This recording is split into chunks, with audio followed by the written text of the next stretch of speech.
प्रिय दर्शकों, आप सभी का स्वागत है हमारे इस YouTube चैनल पर।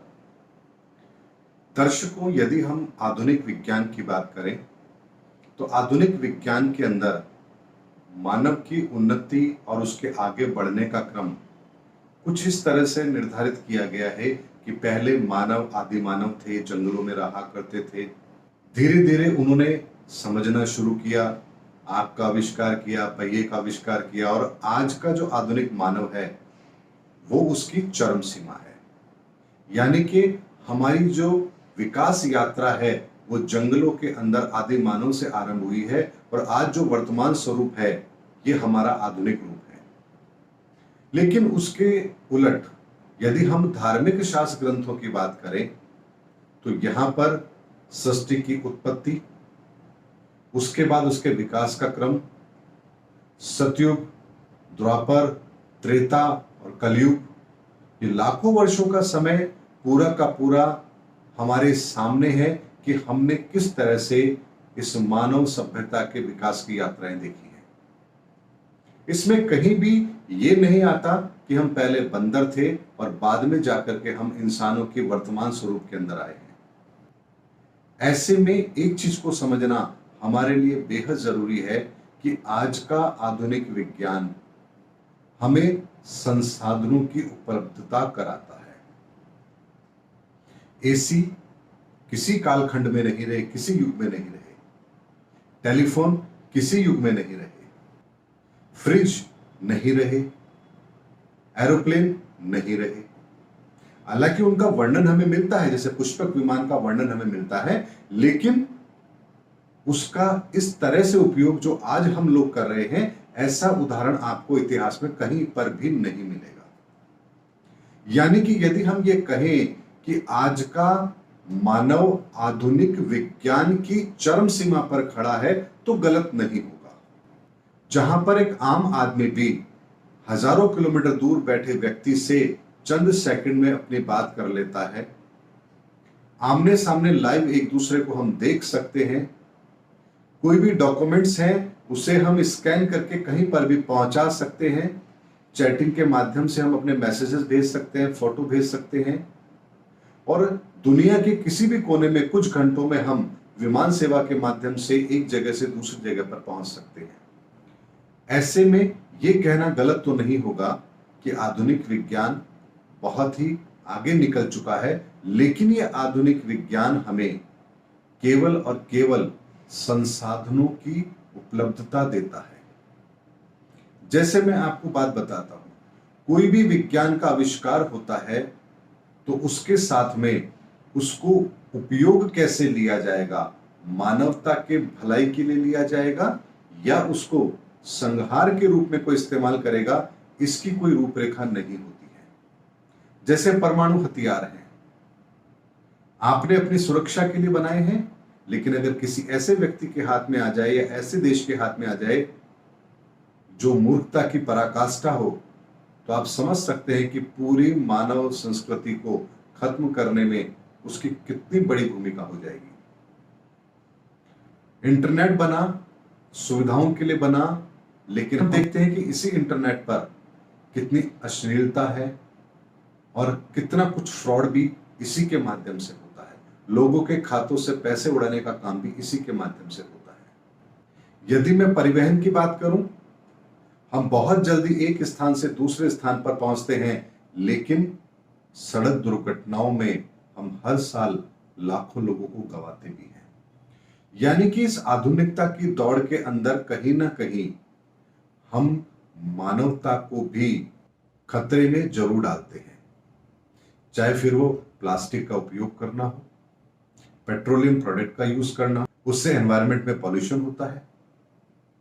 अभी रिसेंटली हम सोलर पैनल की बात कर रहे हैं, लेकिन आने वाले समय में इसी सोलर पैनल के वेस्ट को डिस्पोजल करने की समस्या भी हमारे सामने बहुत बड़ी होगी। यानी आधुनिक विज्ञान हमें संसाधन तो उपलब्ध कराता है, लेकिन उन संसाधनों के उपयोग करने की एक सीमा के बाद वही हमारे लिए मुसीबत का कारण भी बनते हैं। ऐसे में ये वक्त आ गया है कि जब हमें आधुनिक संसाधनों की नहीं बल्कि मानव के सर्वांगीण विकास की बात करनी चाहिए। मैं यदि आपको एग्जाम्पल से यहां बताना चाहूं तो हमारे आधुनिक भारत की यदि मैं बात करूं तो वैदिक समय पर यहां पर ऋषि मुनि रिसर्च किया करते थे, समाज को कैसे उसका लाभ मिले इस पर शोध होते थे।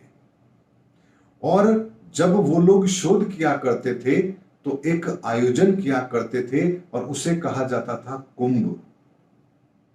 और उस कुंभ के महासंगम के अंदर वो ऋषि मुनि साधु संत आते थे और अपने अनुसंधान वहां पर रखा करते थे कि हमने समाज के लिए, दुनिया के लिए ये इन्वेंशन की है।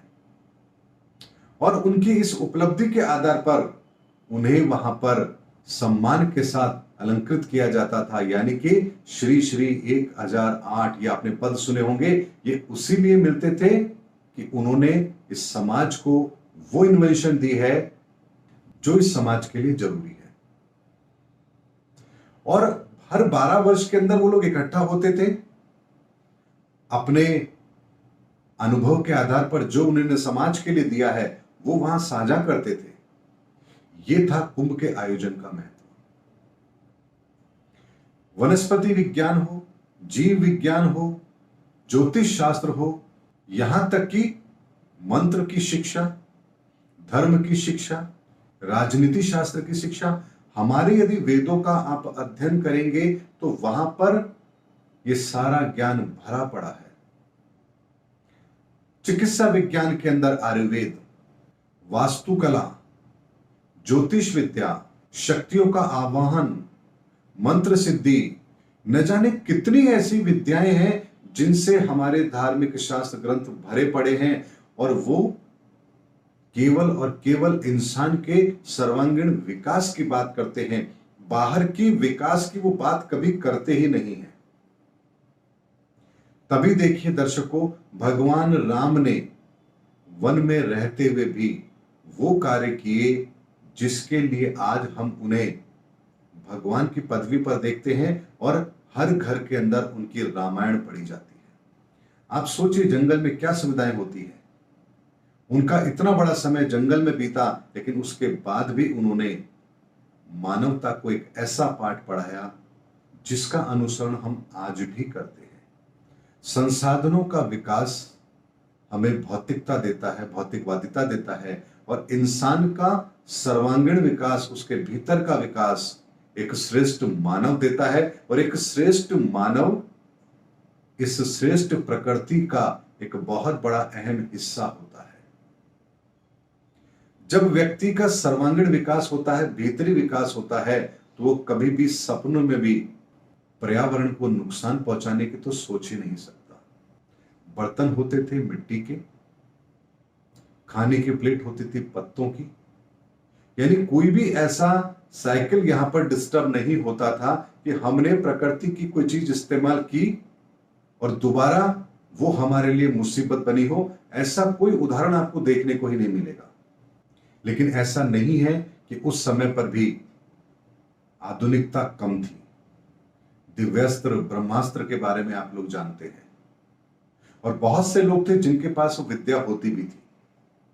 यानी ब्रह्मास्त्र की यदि मैं बात करूं तो आज के परमाणु बम के बारे में आप उसको, उसके सिमिलर आप उसको देख सकते हैं। ऐसे में उसकी उपयोगिता भी निर्धारित होती कि कब, कहां, कैसे इसका प्रयोग करना है, क्योंकि मानव संस्कृति को कहीं कोई नुकसान ना हो जाए।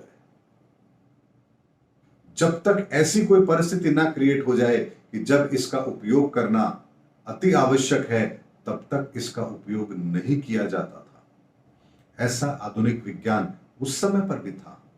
लेकिन उस विज्ञान के अंदर मानव के सर्वांगीण विकास की बात की जाती थी, और आज के विज्ञान के अंदर केवल भौतिक संसाधनों के विकास की बात की जाती है।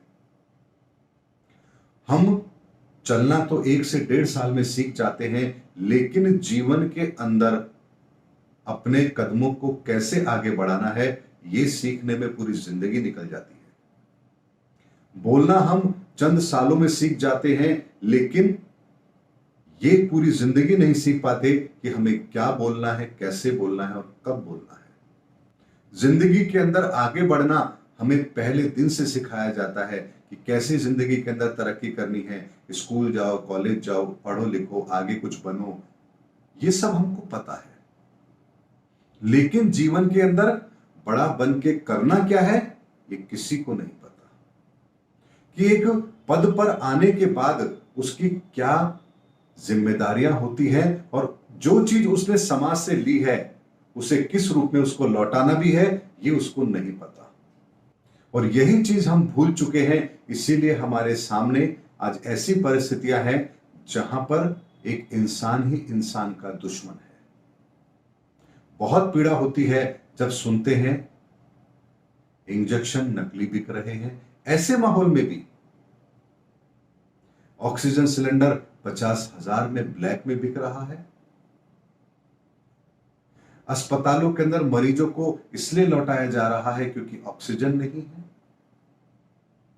बहुत पीड़ा होती है मन को कि आज हम इस रास्ते पर आकर खड़े हो गए हैं जहां कहने को तो हम बहुत आधुनिक हैं, हम किसी की भी जान बचा सकते हैं, लेकिन एक साधारण सी ऑक्सीजन के बिना भी लोग मर रहे हैं। तो ये विज्ञान फिर हमारे किस काम का? यदि हम किसी को बीमारी से ना बचा पाए, बात समझ आती है, लेकिन किसी को इसलिए मरने दिया जा रहा है कि उसे ऑक्सीजन नहीं मिल रही, इससे बड़ी विडंबना और क्या हो सकती है? इसीलिए वक्त आ गया है जब हमें आधुनिकता की दौड़ को छोड़ करके व्यक्ति के सर्वांगीण विकास की हमें बात करनी चाहिए, मानवता की बात करनी चाहिए। इन संसाधनों के उपयोगिता को कैसे निर्धारित किया जाए, इस पर बात करनी चाहिए।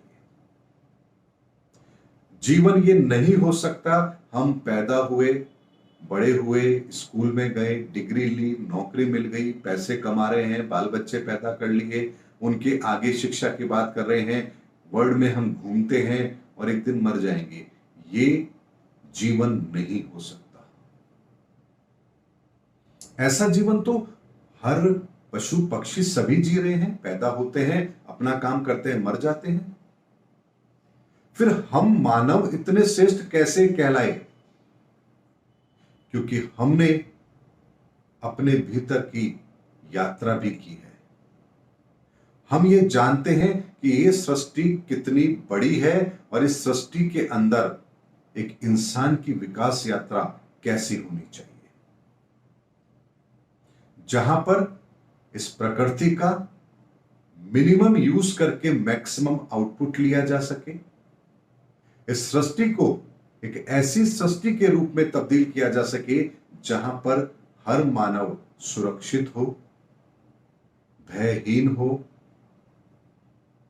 भूखा कोई ना रहे और जो अपना कर्तव्य अच्छी तरह से जानता हो कि उसे इस देश, समाज, संस्कृति और इस पृथ्वी के लिए क्या करना है। और जब तक ये चीज हम अपने आने वाली पीढ़ी को नहीं समझा पाएंगे, नहीं सिखा पाएंगे, हम केवल और केवल एक इंसानों की फौज खड़ी करेंगे जिसे जब चाहेगा, जो चाहेगा अपने तरीके से इस्तेमाल करेगा। कभी कोई धर्म के नाम पर, कभी कोई राजनीति के नाम पर, कभी कोई आतंकवाद के नाम पर, तो कभी किसी और नाम पर। यानी ब्रेन वॉश करो और उनका इस्तेमाल करो। लेकिन यदि आधुनिक विज्ञान को छोड़कर हम यदि इसके साथ साथ मानव के सर्वांगीण विकास की भी बात करेंगे तो वो दिन दूर नहीं जब ये पृथ्वी पुनः एक नए सतयुग के अंदर प्रवेश कर जाएगी। और इस समय बहुत निकट आ चुका है, अब ज्यादा समय नहीं बचा है। और कोरोना का प्रहार हमारे अंतर मन पर एक बहुत बड़ा प्रहार है प्रकृति का, हमको चेताने के लिए, समझाने के लिए कि जिस दौड़ को आप दौड़ रहे हैं वो दौड़ अब समाप्त हो चुकी है। आपको अपनी दिशा बदलनी ही पड़ेगी। आप नहीं बदलेंगे तो प्रकृति आपको बदल देगी। उम्मीद करता हूं दर्शकों, इस वीडियो के अंदर मैंने आपको एस्ट्रोलॉजिकल पूरी गाइडेंस के साथ में हमारे भारतीय संस्कृति, हमारे शास्त्र ग्रंथ, उन सबको ध्यान में रखते हुए वो बात कहने की कोशिश की है जो अब हमारे लिए सबसे ज्यादा जरूरी है। उम्मीद करता हूं मेरा वीडियो आपको जरूर पसंद आया होगा। अगले वीडियो में आपसे फिर मुलाकात होगी, तब तक हमारे चैनल पर बने रहिए। जय हिंद, जय भारत।